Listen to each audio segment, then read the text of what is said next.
Good morning and welcome to another episode of Raise the Bar.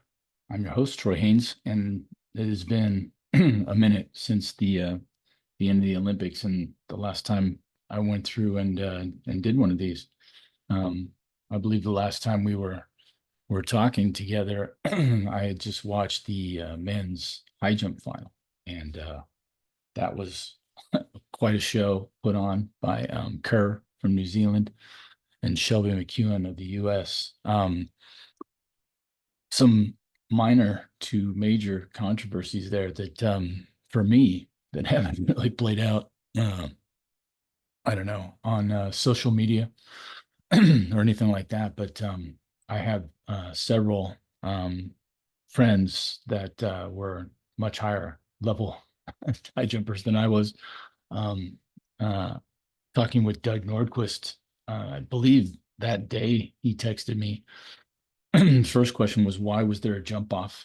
And still can't figure it out. I don't understand how the rules have changed in the high jump. So maybe I need to send a text to Dwight on Instagram, because Dwight knows all the international stuff, and everything about almost everybody when he's doing his commentating. He's really well prepared when he's doing his announcing stuff. So maybe there was something that went happened in the 2021 games.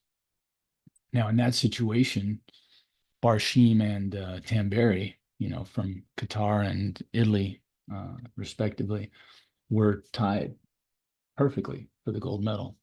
They both jumped all the same heights, made everything on their first jump, and then at the last height they both attempted, they both missed three times, and that was it. And so that was going to be a gold medal jump off, which, for those of you that are unfamiliar, haven't seen it, and you don't usually see it play out, but a jump off would then go at the same height that both athletes had just attempted. So they get a fourth attempt, really, at the same height. And if they both miss, the bar will drop. Now, here in the US, we go an inch at a time, which is, again, not metric. So technically, it could be 3 centimeters ish, but that doesn't always work out. So I think internationally, I don't know, maybe they're going to go 3 centimeters at a pop. Towards the end of big competitions, they go two. So if you're watching sometimes on a, excuse me, if you're watching sometimes on a Diamond League meet, they will start with 5 centimeter increments. And then at a certain point, usually it goes like 215, 220, 225. Then they'll start going 229. So they skip four. And they might do that for a height or two, usually just one or two. And then they'll go to three. And then eventually to 2 centimeter skips. Which begs the question, how many jumps should you take? You see the guys early, they don't like to waste jumps, so they'll do the 5 centimeter passes, and 5 centimeters is roughly 2 inches. Um, so one of the reasons that you'll see athletes burn out, I believe, in the heptathlon and decathlon is that they're not as experienced as jumpers. Doesn't mean they don't have any talent. They can be very good at it. Something about the mentality of that meet, you don't want to lose points. So they're kind of scared to skip heights. But, you know, the other thing about the decathlon is you got 10 events over 2 days, right? So if you're going to do that, um, pass heights, you better make sure you do a lot of making. For those that aren't as experienced and aren't as confident, maybe, and maybe not as concerned about saving energy over the 2 days, they may jump every height, But so anyway, that's kind of the mysteries behind the skipping of the heights. But the tiebreaker for the high jump has always been since I was a kid. And I started jumping in 1976. I was 12 years old. And that same summer, I believe I must have watched the Olympics and the high jump, because I remember Dwight Stone's jumping in Canada and the whole controversy about the roof being left open. So when we started jumping, the first time it ever came up, how do you break a tie? You would take the athletes and you would go to the previous height. So if I am jumping with another competitor and I make 6 feet on my first and he makes 6 feet on his first, we're technically tied at 6 feet. So then you go back. Now, if you're both clean all the way back, you're gonna have to have a jump off, not at a regular meet, but at a some kind of a championship, something like that, where there's a medal to be won, first place, and then a league championship, obviously, high school, Pac-10s, Pac-12s, NC2As, the Olympics, whatever. You get to bigger and bigger meets where first place is very important. You're gonna have jump off. And like I said, the jump off, you would then go to the next height, to the same height for a fourth jump. If you both miss, you drop the prescribed amount, either an inch or 3 centimeters or whatever, 2 centimeters. If you both make, you go back up. So you just stay on course. Whoever misses when the other guy makes is when it ends. So if in the previous instance, say at the Olympics with Barshim and Tamberi, if they would have decided to jump that off, they would have taken another jump. I think it was like a 236 or something like that, like 7, 8 3/4. Maybe they both made that and they're jumping 238. I can't remember. They had already taken quite a few jumps and they were both jumping very well. It was a very, very solid final. But they both also said, well, hey, do you want to share it? Because we're kind of tired. We don't want to jump. And if we both get a gold, and for some people, they cherished that. They applauded it, said, hey, that was great. Great sportsmanship. You both get a gold medal. And then there were other people that just bugged them, and I didn't have a problem with it. But I think for others that are either, I don't know, more competitive or just want to see a resolution, right? We're used to tiebreakers here in the United States, right? NFL guy, that's changed since I was a kid. It used to be first person scores. Then, if you scored a field goal, the other team gets a chance. And if you score a touchdown, the other team still gets a chance. Um, you know, everything ends in a game unless it's a league game, right? If it's during the season, basketball and football can break ties, but if it could still end in a tie. Baseball never ends in a tie. So anyway, we're kind of used to breaking the tie over here, but at the same time, those guys had jumped so well. It was like, wow, yeah, give them both a gold and give somebody else a bronze and let's get out of here. This time, the mystery for me was that earlier in the competition, the high jumper from New Zealand, Mr. Kerr, had two early misses, very similar to what he did in qualifying. He was almost out at 225 or 220, 7.2.5. I think he had two misses. And then he boomed it and he's back in. And then he made it, over 4.5 and made the final. He was the favorite, the betting favorite the whole way. He was number one ranked in the world. So Kerr jumped and missed early and then was clean all the way up to, to and through. And then both he and McEwen missed that last height, same number of jumps. Now, McEwen was dominating. McEwen threw an unbelievable opening jump at 7.1. It's like 216, 217, something like that. And he just looked like a foot over it. And he was on fire, like he didn't miss for a while. When he finally did miss, which I notice happens to a lot of jumpers, especially when they're on, and I had it happen to me. When I was on, it's like you knew you weren't going to miss. You knew it, you knew it, you knew it. You're good, you're good, you're good, you're good. And all of a sudden, it just happens. You either lose concentration or the bar's getting pretty high, and you make a mistake and you miss. Now, sometimes I can be like, oh crap. And you start to panic. You're like, oh, I missed. Like the run's over, right? And high jumpers are, mental. I was one of them. So, you just go, well, and then you miss again, and if you're like, man, I was having such a good day, you can salvage it at that point. You just got to get out of that quick mental rut. It only takes two misses, and all of a sudden you're starting to panic because one more miss and you're done. Well, McEwen makes it, and then he starts making heights again. So, it was a great, great job. They're both operating at super high level. I remember the other Italian, and pardon me, I can't remember his name right now, but man, he jumped really well. Tamberi, unfortunately, was fighting that, kidney stones and all that stuff. So But the other Italian guy didn't even medal, and he jumped so well. He was there, and Barshim was there. Well, it came down to those two, McEwen and Kerr.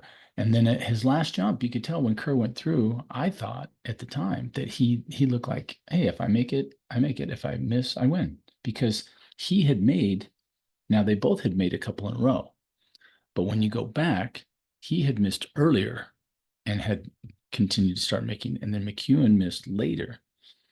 So the way that we look at that, it's interesting. You go, well, overall, I would say that McEwen had jumped better because he was jumping long. Then he missed two times at 230 or something, or 233 or whatever it was. And then he made and he kept going. Kerr had missed earlier. So, well, he was doing a worse job earlier. But later, he made the height that McEwen missed twice. He made it on his first jump. So we were always told that you just go back down the line from where you were. They both had missed three times, and they both made a couple heights in a row. But then McEwen had a miss. He had two misses, and Kerr was clean. The way that I was always taught was that was it. You just keep going back until the previous point where there's a conflict. And you look and you say, oh, he's got a miss, I got a miss. Okay, go back more. If I got a miss and he doesn't, it's over, And so the surprise was, hey, we're having a jump off. And I remember my thought was, what are we having a jump off for? I don't get it. Like if you're doing in qualification, what do? They do that very same thing that I just described. They could have just said, hey, how many people made 7.4.5, which turned out were only like 4 or 5. So then you go down to the previous height and go, okay, how many guys made 7.2.5? Because they needed 11. Forget what the number was for the final, right? You got to fill out the group. So if you got 4 in or 5 in over 7.5.5, I think they went, then you go down to 4.5 and you take those guys and you figure it out. But how do you can miss the cut at that point, because some of the guys that made 7.4 made it on their first jump. Some guys made it on their second, some made it on their third, and they can split the field based just on that, on how many misses you had at that height. So I'm just confused as to why there was a jump. Now, the explanation was that overall, they both had 2 total misses before their tie. And the tie that they said that they were interested in was at the previous height back. And that was it. Mystery to me, and Doug Nordquist and Leo Williams, who were both Olympians in 1984 for the U.S., played golf with them a couple weeks ago. We played a scramble tournament out in Placentia, had a great time. And we were just talking, and I was like, yeah, we don't get it. So those guys don't get it. I've been jumping for a long time, coaching for a long time, never seen that before, and I have broken ties at big meets and gone back. And I was the guy, they go, who wins, and they bring it over to me. I'm like, that guy, just chase it back up the line. There's the first conflict resolution. One guy's got 2 misses, the other guy's only got 1 or none, and you're done, So that was pretty interesting. And then, after that, the jump out, it played out the same way that it should have, I thought. But it would have been interesting to have it go the other way. And I know McEwen, I had heard, I don't know, I heard that McEwen was definitely wanted to do the jump off. He wasn't going to say, hey, let's split the gold. But in my mind, there was no split the gold, because he had the miss, at the previous height first, even though they both only had 2 misses overall, and again, you can make an argument for either jumper based on what you think. Oh, well, McEwen jumped longer without screwing up. He missed twice after a longer run at the beginning. But then again, once, Kerr missed early towards the end, he was better. So you're like, yeah, I don't get it. But anyway, we are, I'm coming at you this morning, and I'm waiting for my guest to check in with us. And today we have Coach Jack Noel, who is the head sports performance coach at Cal State San Bernardino. He's a director of Elite Performance Project. I don't know what that is. We're going to find out about that. The Elite Performance Project. He's got a Master of Science, and it looks like USAW level 2. I don't know what that is. I'm going to guess weightlifting. I'm not sure. CSCS, and again, I think that's certified strength and something else on the end of that.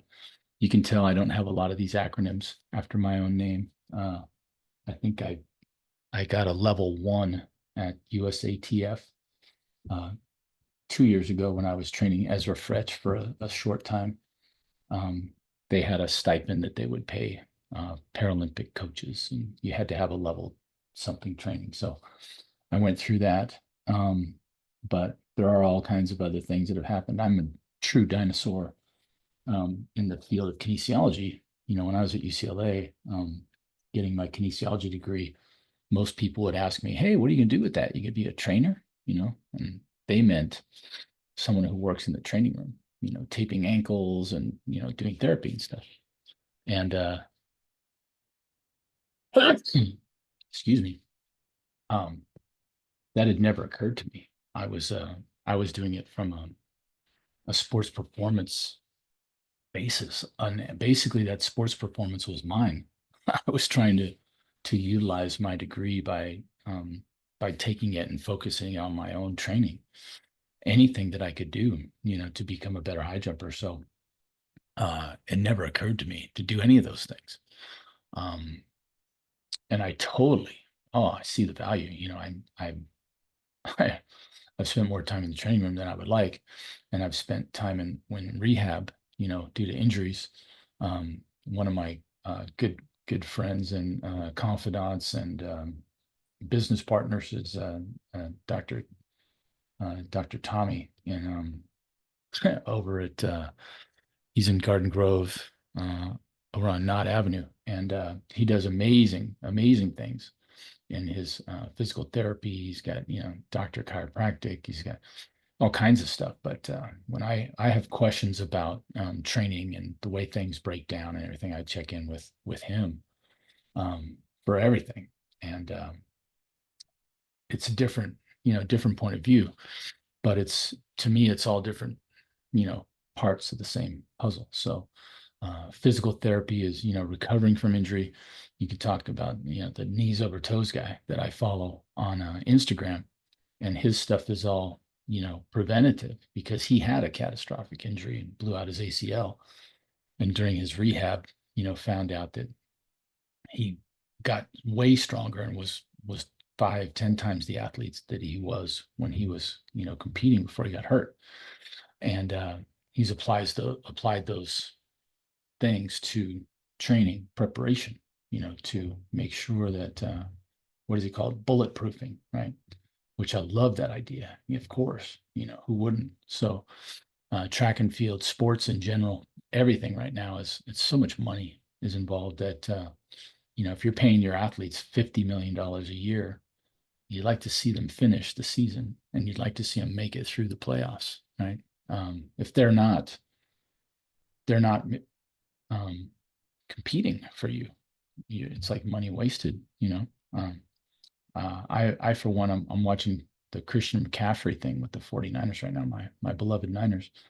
And first game of the year he can't play. And has a calf and Achilles thing. And that's, big warning, right? You're like, oh my gosh, what happens if he just, pops that Achilles? And so, you can bet that they are spending time and money and energy and, keeping him on track. I'm texting Coach Jack right now to see if he's ready. So, um, so much money it goes into it, and you want to have, you want to keep them from getting injured, obviously, but if they do get injured, you want them to recover quickly and well, right? Not just, you know, get back. I mean, you want them back. Sometimes you want them back even at 80%. Sometimes your best multi-million guy at 80% is better than your backup at 100. So, you know, um, but that's kind of a little bit of all of it. You've got personal trainers, private trainers, you've got physical therapists, you've got, the gamut of those things being covered. So everybody's learning about, flexibility and range of motion and, these were all, things that were taught to me, but they weren't necessarily being monetized um, early on. But now, man, there's so many more applications to this field that I live in. This. Oh, here we go. Here we go, Captain Jack. All right. Hey, I am super sorry that I'm running late today, man. I apologize for that. No worries. No worries. Are you en route? Or are you just gonna take a break where you're at? I am just taking a break. I'm just taking a break where I'm at. So, actually, ironically, I am also good friends with Eric Moreno as well, and so I actually train a couple private clients on the side at his gym, and my fiance actually trains her clients over here as well at our gym here in Huntington Beach. So. Okay. Awesome. Yeah, that's interesting because I saw on your feed you're out at San Bernardino when I you am, yes. So my main job is I'm the head sports performance coach at Cal State San Bernardino, and then I just have a little side gig, basically helping some friends out with their training as well on the weekends. okay. Awesome. Yeah, well, for those of you listening in, this is the Raise the Bar podcast, and we're talking with Coach Jack Noel. I'm looking at your Instagram because that's how this is the first time you and I have talked. Um, Absolutely, Jack is MS is I'm assuming is Master of Science. yes, Master of Okay, Science. Master of Science in Kinesiology. Yep. Okay, and that was at which school did you earn that at? So I got that at Cal State Fullerton. Cal State So that's Fullerton. actually yeah, so that's actually how I originally moved out here to Nebraska or to California. So I'm originally from Omaha, Nebraska. Okay, So I'm a Midwest kid at heart, and I've always been fascinated in sport performance. I've always been fascinated in strength conditioning ever since I was a young kid. Like I've known that this is what I wanted to do since I was, young and even like a sophomore in high school. Because right. I was a small, I was like, I had a huge growth spurt when I was young. So I blew up from like 5'4" to 6'4" in like a year. And I was just a long, skinny kid that basically my freshman year of high school, I got shoved around in basketball, like a redheaded stepchild. And Right. it was tough. And I found the weight room that off season and I was instantly hooked. And Yeah. literally from there, um, I started looking into like, wow, like, is this a career? Like, can you do this for a living? And Right. sure enough, you could. And so yeah, so basically from a young age, I've known that this is what I wanted to do. Awesome. Yeah, it's I was doing a little send up before you came online and we just talked about the explosion in sports, from I was a undergrad at UCLA in the early 80s. And so when I got my kinesiology degree from there, which I don't even think they offer anymore because the guys that ran the program left, I think they have physical science, but not kinesiology. Like you guys had it at Cal State Fullerton. I think Vanguard has it. There's only a few Hmm. universities right on the West Coast that have it. Yeah. So, but I'm sure everybody's got their different ways to get to it. But I was telling everybody that most people would ask me, "Oh, you're a kinesiology guy, so do you want to be a trainer?" And I was like, "No, Yeah. I really wasn't. I didn't want to be either a personal trainer or a trainer in the the training room. I didn't want to Yep. tape ankles. I didn't want to do any of that stuff. And I love those guys. I mean, I lived in there, right? I rolled my Yep. ankle so many times and I had shin splints and I had all these other things, but that wasn't my gig. I wanted to do Hmm. the training part, like training someone to be an athlete. And that person for the first part of my career was me. I was Yep. trying to do all that stuff to become a better athlete. I did Yep. not think of it long term as when I merge into coaching. I had Yep. not entered my mind yet. So, but as I've gotten older and as I've been around for a while, I've just seen this explosion on the sports scene of all these other applications. You've got all these people go into marketing, they go into this, they go into that, they go into sports management, they go into sports psychology. And, if you're wondering why, I'm like, well, look at the money, just follow the money. Because track and field, which was my thing, which is the worst pick ever for making a lot of money. Um, I'm realizing that now after many years, of course. But and I was kind of realizing it at the time, but I still love it. So, but you look at football, for instance. I mean, we're Hmm. talking about multi-billion-dollar industry, and you're paying athletes now. I'm like looking at Tua, laying on the ground the other night, who just got a new contract for $50 million a year, and they're already saying Yep. he should retire. I'm Yep. like going, yeah, but you look at that money and you're like, okay, first of all, I'm paying this guy a lot of money. I want to keep him on his feet. I want to get him through the regular season. I want him leading my team through the playoffs where the Hmm. money gets even bigger, right? So you're Hmm. interested in him keeping him from getting hurt. And once they've Yep. gotten hurt, you want to get him unhurt as quickly as possible, get him back Yep. out there on the track. And all those things come down to, what you do, for a Yeah. living, which is get them strong enough to compete, get them stronger, get them strong enough to dominate. How do Yep. I get them back? I don't know if you merge ever into the PT area. I was talking about my friend Dr. Tommy, who works in the Garden Grove area, and I'm like, he's one of the best I've ever seen. When I take him to somebody, he goes, my most people's training pyramid like yours is, strength, and you go up the line, you get to the peak of the pyramid, which is power, Hmm. right? Yep. Dr. Tommy adds a level on the bottom, and his level is broken. He goes, I want to move them from broken to, you know, Yeah. able to do things without pain again, and then he Yep. starts building from there, right? So Yep. yeah, it's just there's so many levels to this whole thing, but No, no, absolutely. I mean, like, oh, I got asked that all the time. They were like, "Oh, you're going to get your master's degree in kinesiology." I'm like, "Yeah, absolutely." They're like, "Cool. So you want to be an athletic trainer?" I'm like, "No, no, no. I like working with not hurt people. right, like, and I want to take people from that level of um, you know, for me, it was originally a start out of I want to give athletes the opportunity, that maybe just their natural gifts didn't give them. Like for me, it was, I loved basketball growing up. I started playing football in high school, and I wasn't a bad athlete, but there were just also people that were just we know this. There's people that are just wired differently, right, right?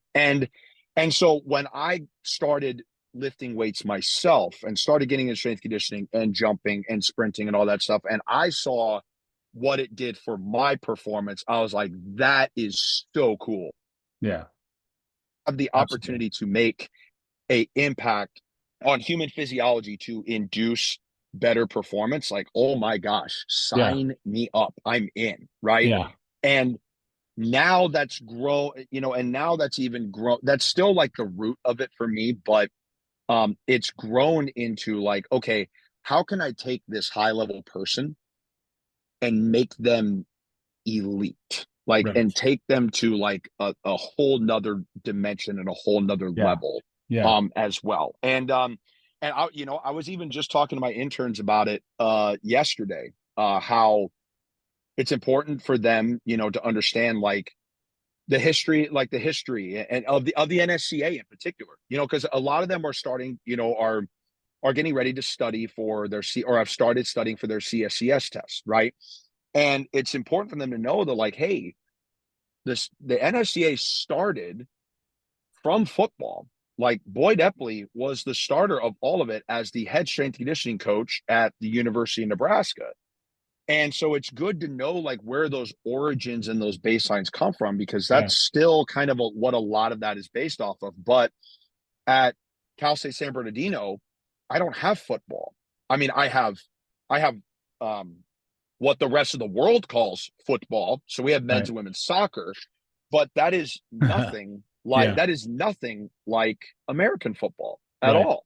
And the game is much different, and the style of training is different in its own ways, of where the periodization throughout the year is different as well, because for those athletes, they're playing their sport for a all the majority of them time, all the yeah, time, all year long. Like yeah, my baseball kids, we just started up in we're basically just finished week 2 of training, and my baseball kids are literally coming into the fall off of an additional 2.5 months of summer baseball. right, And so it's like it's a completely different model and mentality going into it with that athlete because um, they are in, they have been now playing their sport for damn near 11 months of the year. Yeah. And so to where like in the football model, you're really only playing football 3 to 4 months a year. Yes, you have spring ball, but the ratio of actual off-season time and time away from football, the actual sport and the skill itself compared to the training is much different than it is in a lot of other sports. Sure. Yeah. Well, I mean, it opens up such a can of worms. We're Oh yeah, talking about. It's like, we you could know, go down a deep rabbit hole with that one. man, first of all, when you're talking about the roots of everything, I remember thinking, when I was at UCLA in the early 80s, the teams that gave UCLA trouble were the teams that you're talking about. And when UCLA went to play Nebraska, back when Nebraska was Nebraska, Mm-hmm. they had, everything was just these dominant linemen that would just, Nebraska didn't used to throw the ball 40 times a game. They used to run the ball 80 times a game, and they Yeah. would just run the triple option and shove it down your throat. And you couldn't do anything about it because the linemen were so huge. They were Mm-hmm. just, and half of them would go to the NFL. Dean Steinkooler, you'd hear all these names, over and over. So it was like, and hearing that the NSCA came from, I would not have known that until you said that. But I'm thinking, well, that totally makes sense, Yeah. because if you're Like going to it, build huge people, that's what you did, you know. yeah. And it was, so I actually got the going into my senior year of undergrad. So I went to a small NAIA school in Fremont, Nebraska called Midland University. So I played football up there. And going into my senior year, I had the opportunity to go down and intern at the University of Nebraska, and Boyd was still there. And Hmm. I remember sitting up there in his office, and we were with a bunch of other interns, and we were kind of chatting and going over, and he was just kind of giving us a history lesson, and he literally like, gave us like the full rundown of like, yeah, I was a pole vaulter. They didn't, I came, and I was trying to get training done throughout the year. And they were like, oh, we only open the weight room to track and field during track and field season. He's like, well, what are you talking about? I'm in the off season. I got to lift. I got to get ready to pole vault. Right. Right.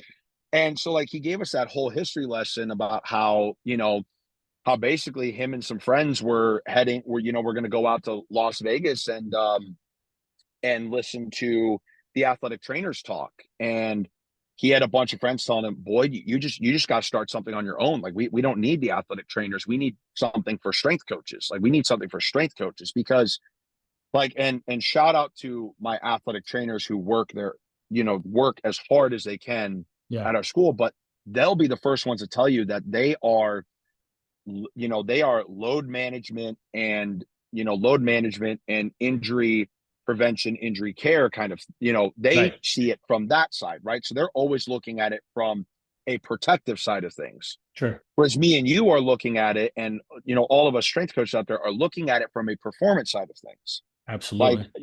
I was even just like reading a post on social media the other day, and he was talking about like the most what was it? Basically the most important exercises or anything that you'll do, usually that provides the most benefit, comes with the greatest risk. Like right off the top, sprinting, like Yeah. sprinting at maximal speed, sprinting for time. Like you're at a very high risk of, potentially blowing a hamstring or something like that. Sure. Right. But the benefits that you get from that, I mean, you Yeah. know, speaking about Tua and the Miami Dolphins, look at Tyreek Hill. Yeah. That dude has made millions and millions and millions of dollars Yeah. off of being the fastest dude in the NFL. And the fact that he can touch 23, 24 miles an hour in the game. Yeah. Oh my gosh, Xavier Worthy, the wide receiver that just came out of Texas this year, that ran the new combine record at four. I lost you. I'm losing you for a second on your end. Oh, sorry about that. That's all right. You cut off right when you were saying what Worthy's time was at the combine. Oh, okay. You got me now? Yeah. All Yeah. right. So he ran a 4.21 40 at the combine, Wow.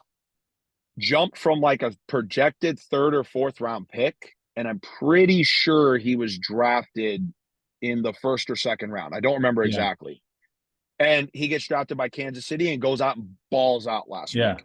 Oh yeah. Yeah. Right. He was their So first like, round pick. Yeah. yes. So speed is a super high risk thing, but it also comes with the like highest reward. So like as an example. And so, just looking at that from our perspective as strength coaches and performance coaches, it's like we're going to look at it from that, because if we take the angle, particularly like with sprinting, for example, if we take an athletic trainer's perspective, we're going to say, oh, we don't want to do any additional sprinting in season because, that's a really high risk and we're trying to, keep Right. everybody safe. But at the same time, on the other side, if that athlete isn't getting that sprint exposure during their season, they're not getting that, touching that max velocity. We are still putting them at a high risk of tearing their hamstring Right. by not giving them a little bit of that exposure. Right. So I always have this conversation with our coaches at the beginning of the year with it, especially when it comes to the bench players and like the bottom end of the roster. So using my soccer kids as an example, if the soccer kids, like let's say there's a guy who's like 17th, 18th, 19th on the bench, and they just don't really see a whole lot of action for like the first month of the year. And then, knock on wood, something goes bad with one of the starters or one of the guys farther up the chain. Now all of a sudden they're thrust into a role. Well, if they haven't had any really high speed exposures in over a month, Yeah. that athlete is at a super high risk Yeah. of getting injured and hurting themselves. And at the Yeah. same time, at a high risk of getting beat Yeah. field. Like if a long ball goes and you're not fast enough to get there and your opponent beats you to it, that could be the difference between making playoffs and not making playoffs. That could be Yeah. the difference between winning and losing. And Yeah. so in our field and in what I do and what you do is that side of things of like we are looking to improve performance through what we're doing, and the stuff that we do does come at a high risk, but Yeah. high risk, high rewards. Yeah. Yeah. Absolutely. The thing you're talking about, this proliferation of speed, like I saw this guy on my feed. Like everybody knows on this podcast, you've been listening for a while. I do all my best work on Instagram, so I see people like yourself. I saw this guy Tony Holler who, Mm-hmm. works in Illinois or Indiana. I can't remember. I think it's Illinois, but he long time high school track coach. He said one year he was just loaded up in the distances, and he goes, "We're going to go to state. We're going to kill everybody," and blah blah blah. And it turned out to be one of the hottest days of the year, and all of his distance people wilted and couldn't run. And then some team that was loaded with sprinters killed him. And he's like, Yep. And he goes, "I think I need to change my philosophy and go with the sprinters." And along with that came his philosophy, which is called "Feed the Cats," which Yep. I I am love a that stuff.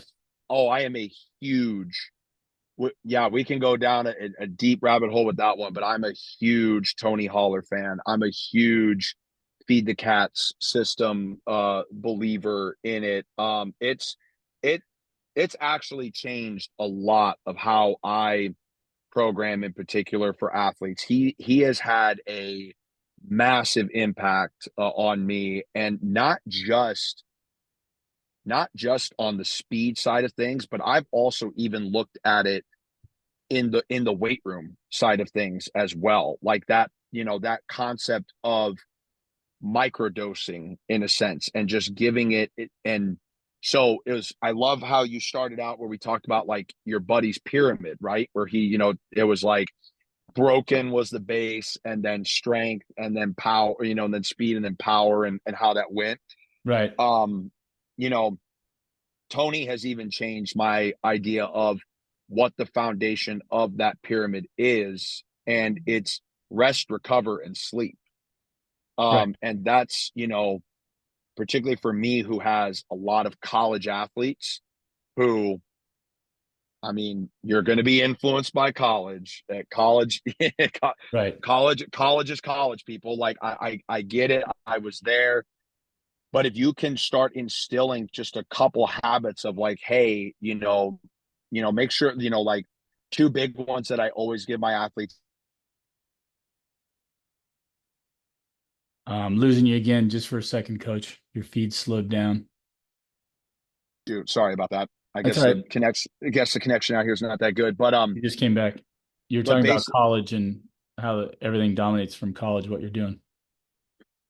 yeah, so like, the two biggest and best, I would say lowest hanging fruit you can get is sleep and nutrition. Yeah. And so I push that with them so much all the time to where I'll just say, hey, try to eat your body weight in grams of protein per day and try to go to bed at the same time every Yeah. hour.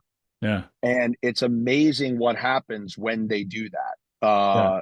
I mean, just performance improves. They're like, oh my gosh, coach, I'm so much more alert now. Right. I don't need my Dutch Bros coffee anymore. Like Right. I feel so lit up. I'm ready Yeah. to go.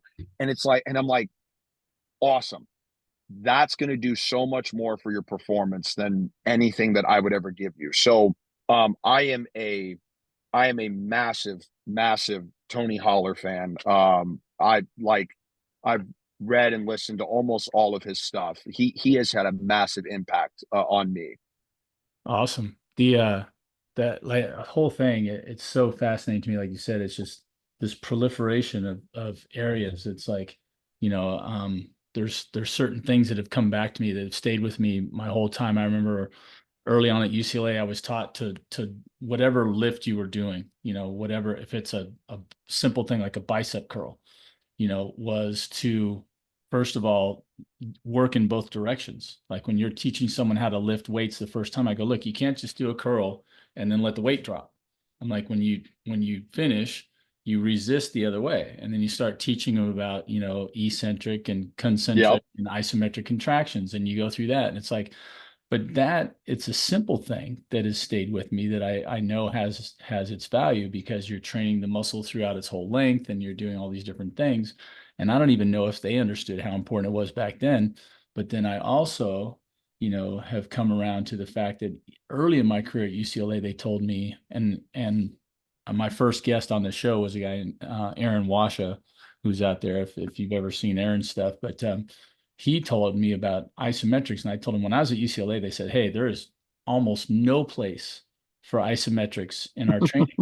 None. And this is at UCLA. This is one of the top places you could have been. And, and medically, it's still one of the tops. And, probably for kinesiology back then, it had its reputation, but I was like, huh, okay. But it made sense to me. And when I'm saying sense at the time, because it doesn't make any sense now, but at the time I remember thinking, yeah, well, we're talking about movement and stuff, right? Why would I want to be sitting there holding a position? That just doesn't make any sense. So, Hmm. okay. And I just went with that, and then here I am years later, I'm talking with Aaron and I saw Aaron on his feed do a 71-inch box jump, Oh shoot.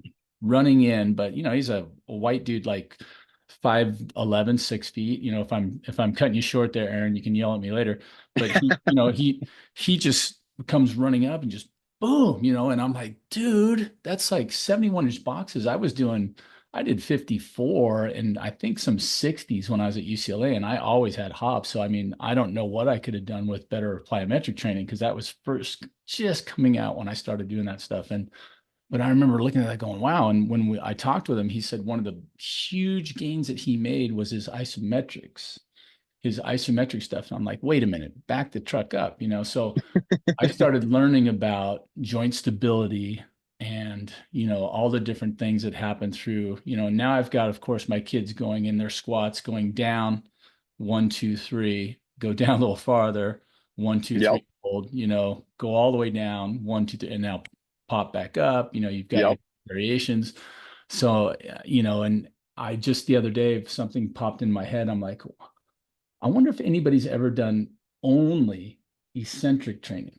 I'm like, what would that, Hmm. like, what is the benefit? Because I know I was taught that you can resist more weight in an eccentric contraction than you can possibly push in a Yeah. concentric, right? So you put 1,000 pounds on somebody's back who can squat 800, they can do a pretty good job of resisting all the way down, and then they're going to be Hmm. stuck and they can't get out. So you got to have the bar set and all that. But it's like you can do a lot of work there, you know. So I'm like, oh man, there's so many things. Like we talk about these variables, you know, and when you're seeking, you know, to how do I tweak the formula so that it, you know, results in, like you said, these maximum performances, like how Exactly. much weight do I put with this? You know, and you've got, you know, there's the old school that's been around forever. You hear Tony talk, and he's like, no, you know, you just gotta, you run as hard as fast as you can, you time everything, and then you let them recover, you know. And Yep. I think about the cheetahs, you know, when you see a cheetah run after something and when they don't catch it, or if they do catch it,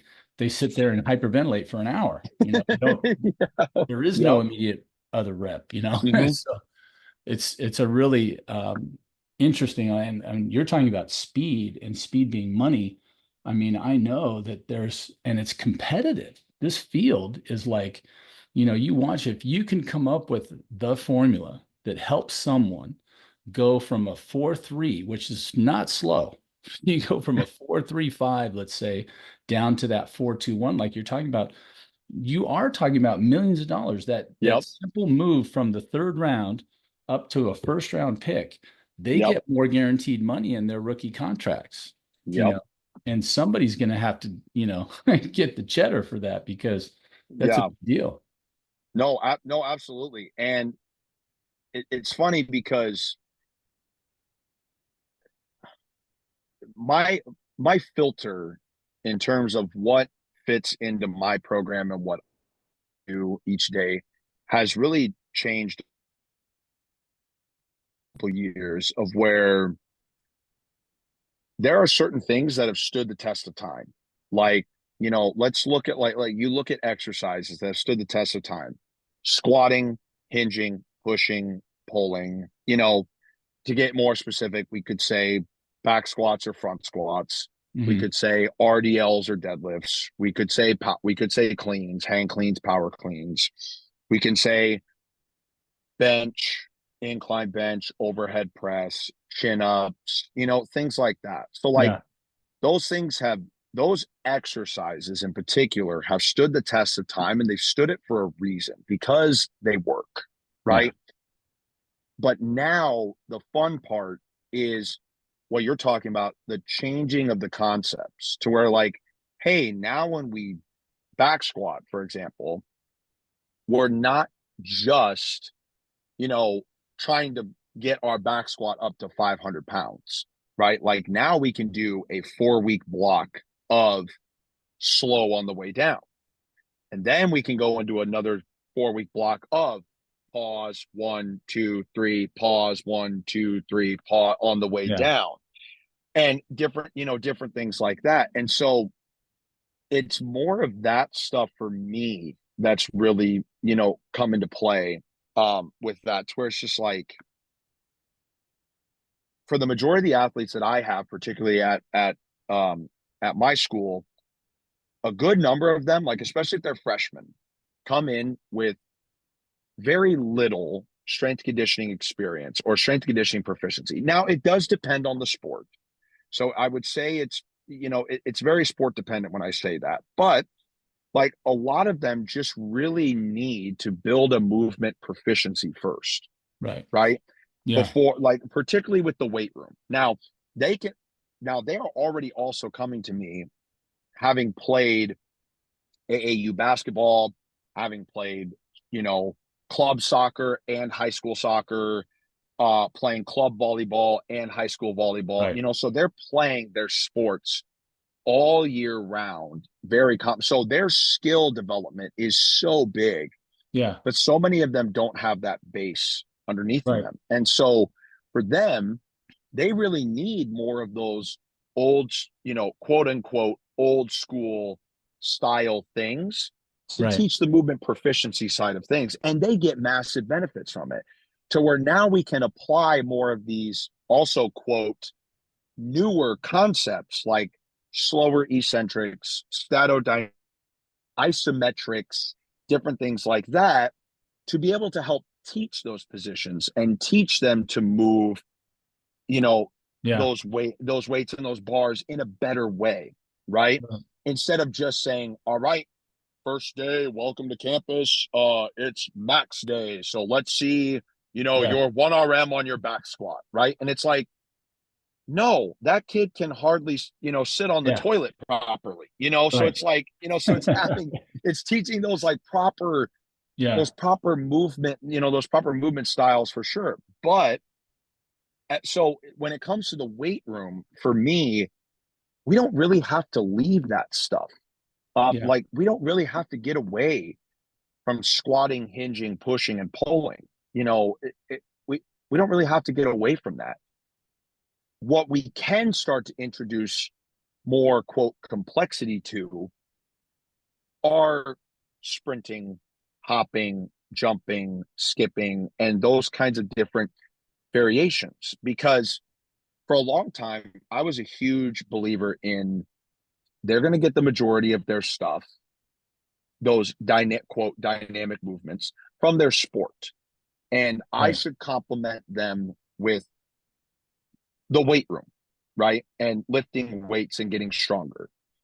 But as I've kind of gone in in my progression as a coach, I've seen that like, I got a kid who can front squat, damn near double his body weight, but he's not jumping any higher Right. and he's not sprinting any faster. Like what's going on? So, this last year I really dove way deep down the rabbit hole on the sprinting side of things and whatnot, influenced by Coach Holler. And so I started introducing it to a lot of my athletes that were here over the summer. And I got one kid who is now playing professional basketball down in Mexico summer. Um, and this is a basketball kid. So, like, not an Olympic sprinter. It wasn't like we're not running 100-meter dashes and stuff like that, but just like literally in a, feed the cat style of play, timing flying tens, right? Yeah. And just introducing that concept. And a kid who's already a very elite athlete, we shot his vertical up about 3 to 4 inches. I can't remember the exact number that it was, but based off the stats online, he would have had the highest standing vertical at the NBA combine this year. And Wow. he would have been tied for first in the highest approach vertical this year. Yeah. And we didn't really change. The only significant change that I made to his training was sprinting. And sure enough, he goes down to Mexico and his first game, he puts up 27 points, 9 boards, and 6 assists. Yeah. And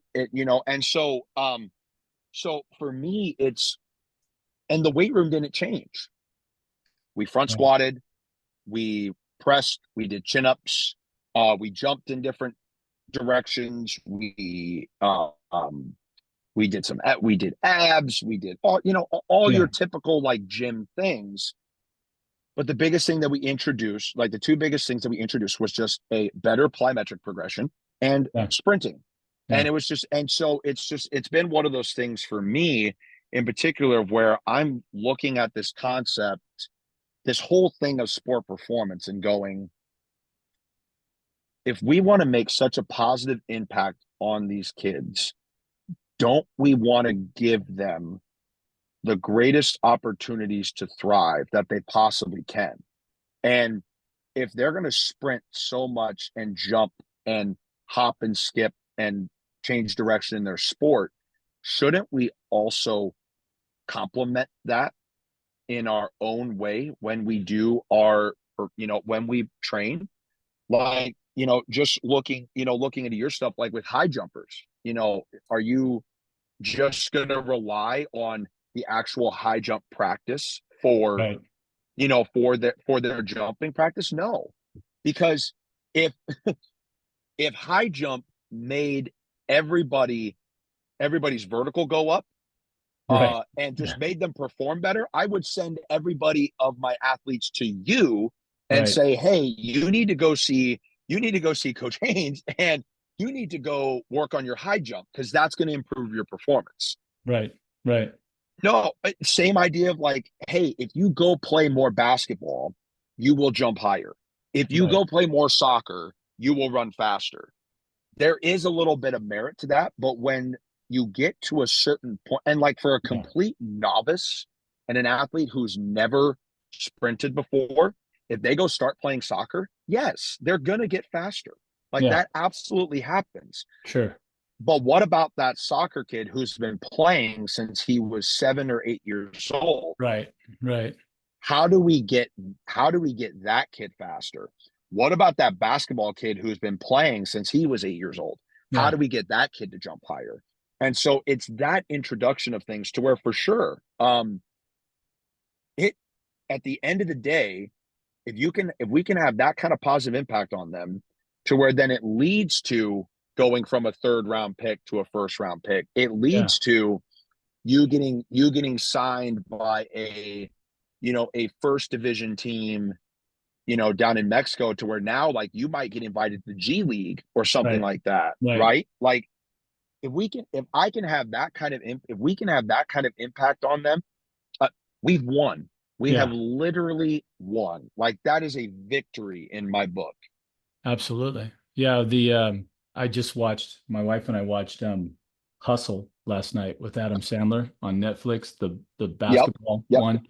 And they showed some new training stuff. And she's like, "What are they doing?" He's dribbling with one hand and he's holding this cone and he's putting it on the ground with the other.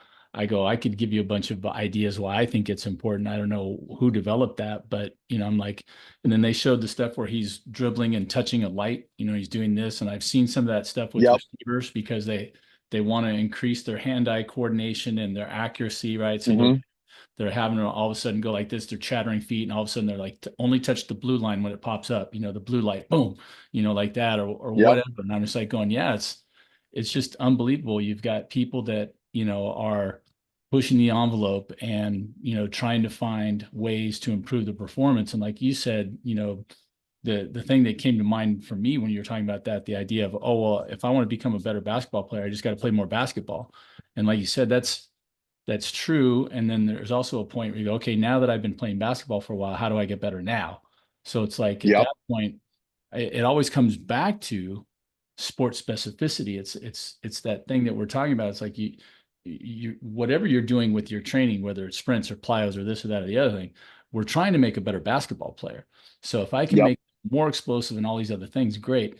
Does that translate to the court? If it doesn't translate to the court, maybe you need to think about not putting it in there. But at the same time, Yep.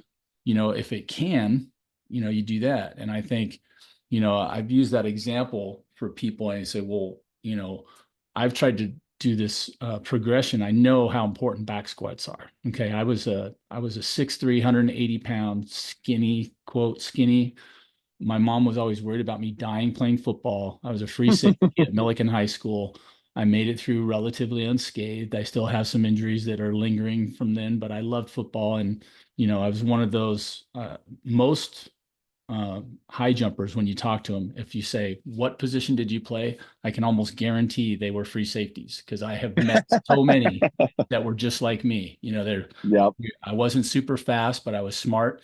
I could get deep and then I could jump up and take the ball away. So I was like, okay, 6'3", 180, right? I get to UCLA that first year. I went from 6'3", 180 to 6'3" and a half, 195. I put on 15 Mm. pounds and I didn't get that much stronger or faster. And so I jumped lower as in my freshman year because I put on those 15 pounds.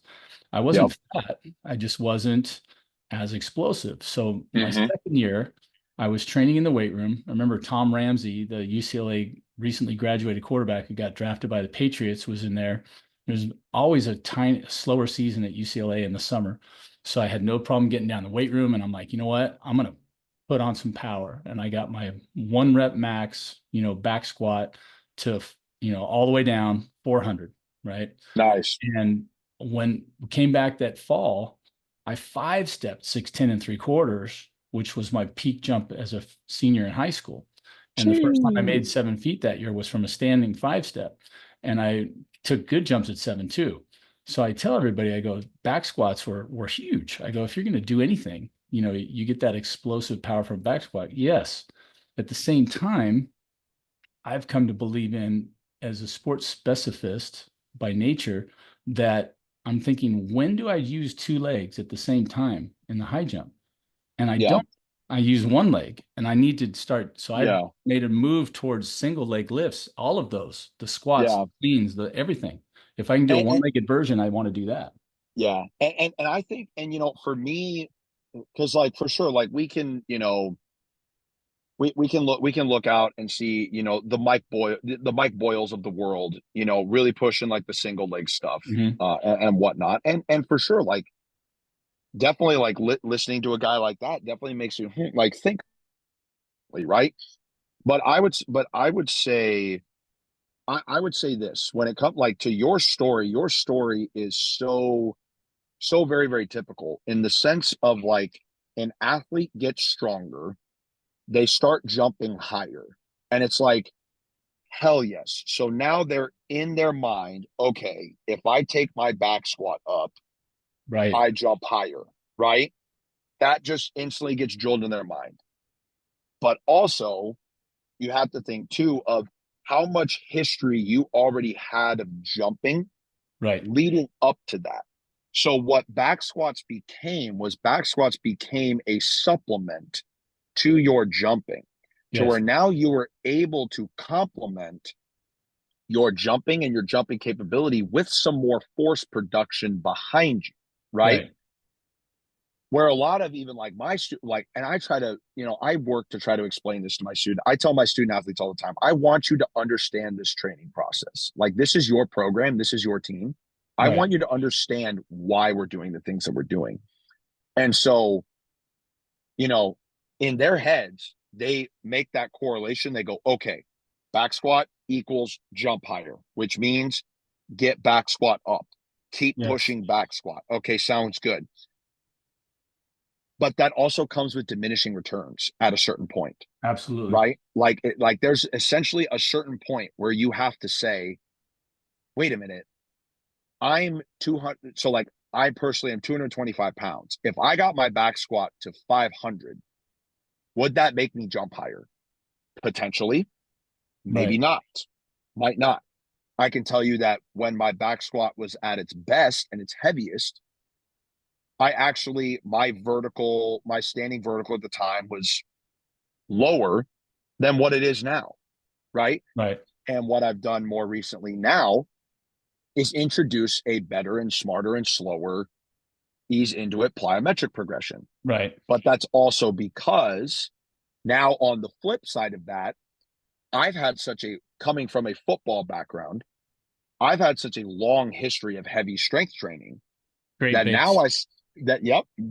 I start dosing and complementing and supplementing in some plyometrics.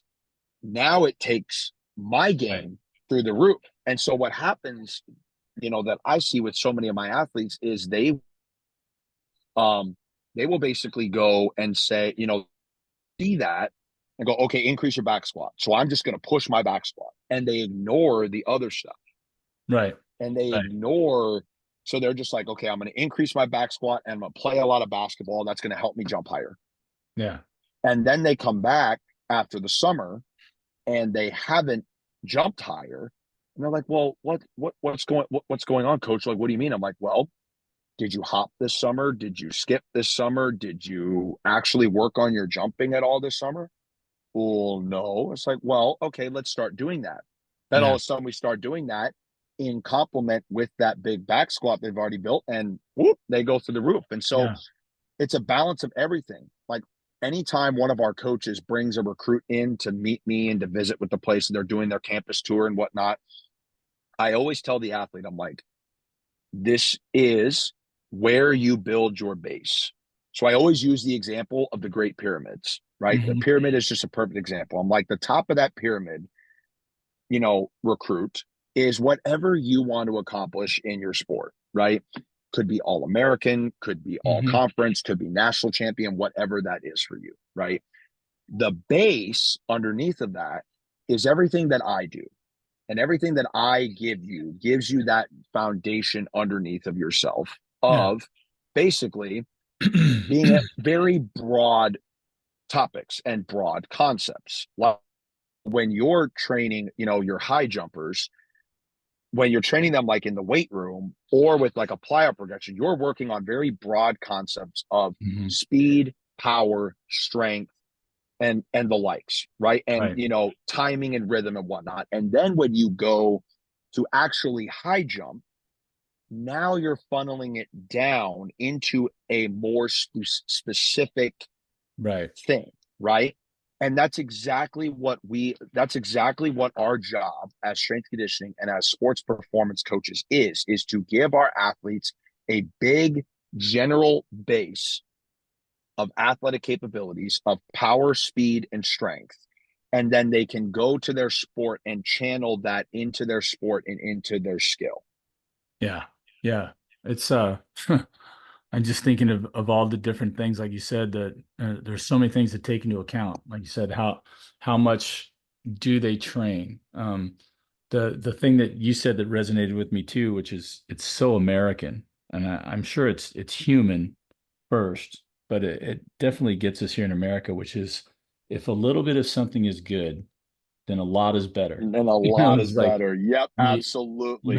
and I always want to teach them. I go, okay, well, let's talk about fat soluble vitamins then, because Yep. Yeah. if Yeah. you want to, if you go, oh, I'm going to take vitamins A, D, E, and K because they're good for these things, and I'm going to start Yep. maxing out. And it's like, no, no, no, you're going to reach No, a point that's toxic. exactly. You can't get rid of those. Whereas, And yeah, yeah, and even on that topic too, like that's where like going back to what we were speaking about earlier, that's where Tony Holler's Feed the Cats style system comes into play big time, of where I've become more and more and more of a believer of you know, athletes don't need as much as they think that they need. yes, Like they really, it's especially for the athletes that I work with. Okay, so if my athletes are typically playing their sport or practicing their sport in some way, shape, or form or fashion all year long. So if I hammer them for like a 6 to 8 week period, yeah, I can potentially take away from some of that performance benefit out right, on the floor, to where instead, what if I just consistently low dose them through the entire 12 months of the year yeah, and take more of a slow cook approach? So, like my basketball teams right now, we're in our like 6 week preseason phase before they usually start camp about the second week of October. So, like, there's still very much that old school mentality and style of like, all right, coach, they're yours, hammer them, like give them yeah, hell. And it's yeah, like, no, because if I give them hell, it then takes away from the actual skill component of the sport as well. right, And we right, still need to give them, we want to give them, I like to use the example of, speaking of fat soluble vitamins, I like to give the example of like ibuprofen. So like if you take ibuprofen for a headache, you don't just keep popping ibuprofen until the headache goes away, right? right, Like you're going to end up in the hospital getting your yeah, stomach pumped and like things just go bad. But you take one ibuprofen, wait 4 to 6 hours, see how you respond. Okay, the headache's gone. Great. I don't have to take any more. right, Or it's like, oh, it's not, or like, oh, okay, headache is still there. I need to take another one. Same and similar idea in training, to where let's give them a dose of training, give them a nice 23 to 24-hour period to recover before they come back and do it again. And then we just continue to dose that slowly over time, right, to where then all of a sudden it's like they they come back and they're like, coach, dude, I literally cleared my teammate today on a dunk. Like I jumped over the top of him. Like, right, or they come back and they're like, coach, oh my gosh, I'm so much quicker on my feet than I've yeah, ever been before. And it's just because we gave them just a small enough dose to where it right. provided a stimulus to get an adaptation, but we didn't throw them over the edge to where they couldn't recover from it. Or that it was going to take even longer than you gave them to recover. Because one Bingo. of one of the things I was at UCLA in the early '80s, and the two guys that I was right there. And I would say chasing, but for the fact that I don't think I ever really believed I could catch them. One guy had just jumped 7-7 at the outdoor. Uh, Dell Davis, still number one on the all-time list. He was there. He was a senior when I was a freshman. I had read about him in Sports Illustrated. And then Lee Balkin, who had jumped 7-3 in high Hmm. school, and he was Yeah. still.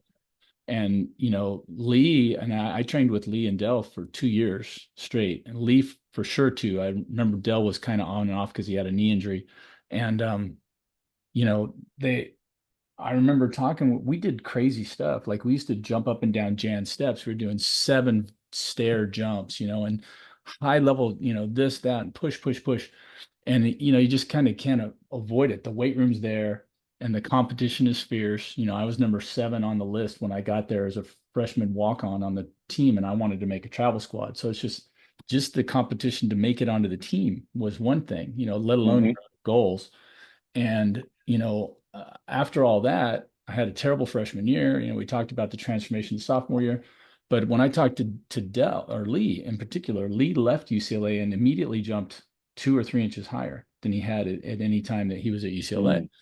And I remember asking him, I go, well, what was the difference, Lee? What's the magic formula? Because I'm still in that game now. I'm always asking, what was the thing that you did? And he said, I just trained less. I did less. It's like you're saying. So I Yeah. I think that the American mentality, it's tough. That I do remember my junior year in the middle of all that stuff with no real guidance. The weight room guys were mostly football guys. They Hmm. had branched into track, and the track stuff was still not.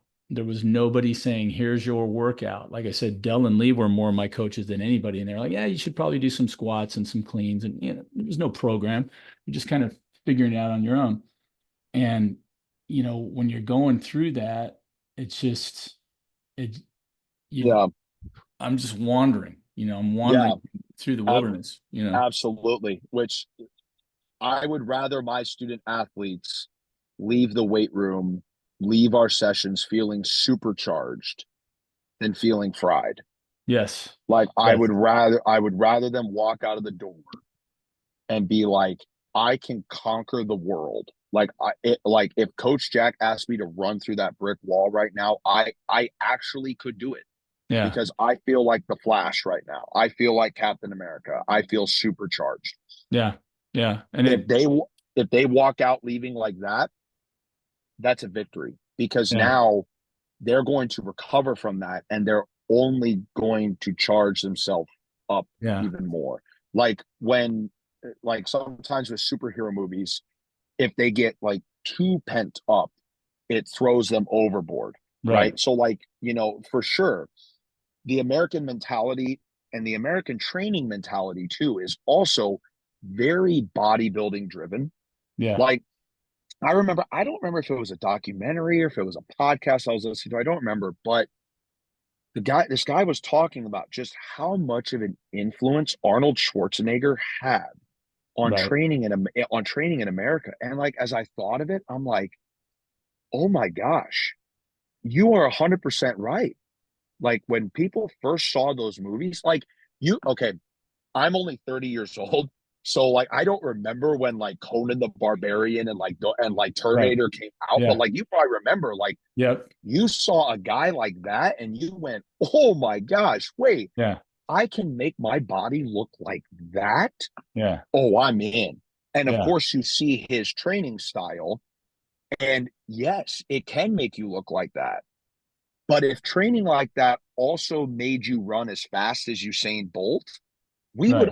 we would all train like that, Right. but it doesn't do that. Yeah. Yeah. It's amazing. Well, hey, Jack, I would talk to you for another 2 hours straight. I got a 10:30 client that I'm gonna take off to make the session. I reserve the right for us to go into much more detail, and it sounds like I might do better trying to catch you down at Eric's than I would all the way out in San Bernardino. So well, I'll well, try to you're coordinate. well. Well, I was gonna say you're hell if you ever want to, you're more than welcome to come out and see the space and out there in San Bernardino. And yeah, I guess being down here at our gym is a little bit closer. So Yeah. if you're ever coming by over here on a weekend or on a Saturday morning, you can almost guarantee to see me here. So I would be more than happy to catch up and be able to do this in person. Because Awesome. Yeah. for sure, if you can't tell, I can chop this up for hours. Oh, dude, I got so many questions. So, yeah, I definitely reserve the right. I got a couple of big projects too in the meanwhile. It'd be fun to talk with you about. So, let's reserve the right to uh Let's to do that. let's do it. I'm looking forward to it. Thank you so much for this opportunity. This is awesome. I really appreciate it a lot, and I look forward to the next time that we get to do it. Let's do it. All right. Thanks, Jack. Appreciate your time, Um, man. Thank you very much. Appreciate All you. right. Have a great day. All right, you too.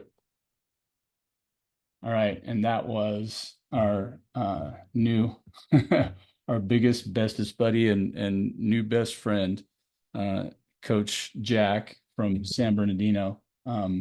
He has got a ton of energy. Now you know why I like talking with guys that are younger because I'm 60, he's 30, so he's got a lot of juice. So Coach Jack Noel is again the head sports performance coach at Cal State Bernardino. We didn't even talk about that for more than a couple minutes before we started going off in other directions. So again, there's got to be a couple more podcasts in there and more time to spend. So right now I'm heading out to a training session. So we're going to wrap this up. This was Troy Haynes of Raise the Bar.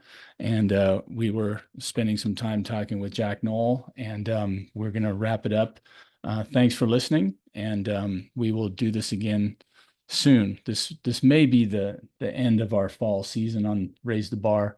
But you never know. I might get a bee in my bonnet and go off on a rant or something like that. So until next time, Troy Haynes signing off here on Raise the Bar. Have a great day.